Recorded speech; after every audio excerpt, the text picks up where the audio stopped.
हाय, मैं doctor Shraddha Agarwal, director bells hospital. आज आपके साथ में यूट्रस में कुछ अनोमलीज के बारे में बात करूंगी, स्पेशली यूट्रस डायडेल्फिस। यूट्रस डायडेल्फिस का मतलब है कि यूट्रस जो कि एक होता है, बच्चेदानी एक होती है और उसमें 2 ट्यूब अटैच रहती है। लेकिन कभी कभी जब ये बचपन में यूट्रस डेवलप होता है तो अच्छी तरह से डेवलप नहीं हो पाता और उसके अंदर कुछ प्रॉब्लम्स आ सकते हैं। उसके जो 2 पार्ट्स होते हैं डेवलपमेंट में, वो यूनाइट नहीं होते और इसमें 2 यूट्रस बन जाते हैं। इसलिए मैं आपसे बात करना चाहती हूँ कि कभी कभी इसमें कोई प्रॉब्लम नहीं होती, पर कभी प्रॉब्लम्स हो सकते हैं। मैं काफी साल से इनफर्टिलिटी प्रैक्टिस कर रही हूँ और बहुत ही कम ऐसे पेशेंट्स आते हैं, बट अगर ऐसे रहते हैं तो मैं पूरी इन्फॉर्मेशन देना चाहती हूँ। मैंने अपने वीडियो के साथ में कुछ पिक्चर्स एंड वीडियोस भी दिए हैं जिससे आप बेहतर तरह से समझ सकें। तो ऐसी महिलाएं जब आती हैं इनफर्टिलिटी लेकर, वो बहुत ही ज्यादा चिंतित होती हैं। उनके पास पहला सवाल होता है कि क्या हम इसके साथ प्रेग्नेंट हो सकते हैं। तो मेरा जवाब यह है कि बिल्कुल प्रेग्नेंट हो सकते हैं। प्रेगनेंसी नॉर्मल भी चल सकती है और फुल टर्म तक भी जा सकती है। इसमें हमें सारे कारण हैं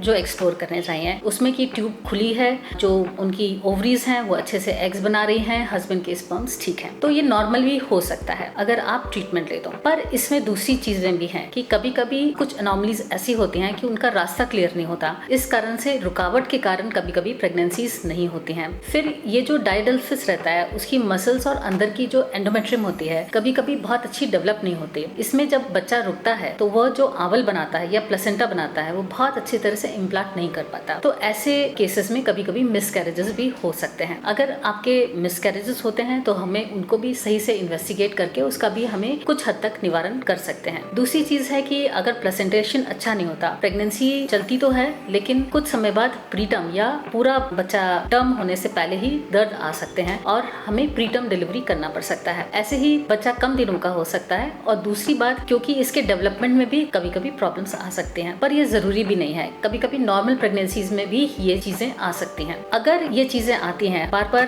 प्रॉब्लम्स आती हैं, तो हम इसका ऑपरेटिव करेक्शन भी कर सकते हैं। इसमें 2 यूट्रस को सर्जरी के द्वारा मिलाया जा सकता है और एक कैविटी बनाई जा सकती है जिसके अंदर सक्सेसफुल प्रेगनेंसी हो सकती है। ये बात है यूट्रस डायडेल्फिस की। बट और भी इसमें बहुत सारी चीजें रहती हैं, जैसे कि कभी एक ही हॉर्न डेवलप होता है, कभी आगे जाके हार्ट शेप्ड कैविटी होती है, कभी सेप्टम बना हुआ होता है जिसको हम आसानी से करेक्ट कर सकते हैं। तो अगर आपको भी ऐसी कोई प्रॉब्लम्स हैं तो आप जरूर कॉन्टैक्ट कर सकते हैं। इसके साथ मैं कुछ वीडियोस एंड मटेरियल शेयर कर रही हूँ, उस पर भी आप ध्यान दें।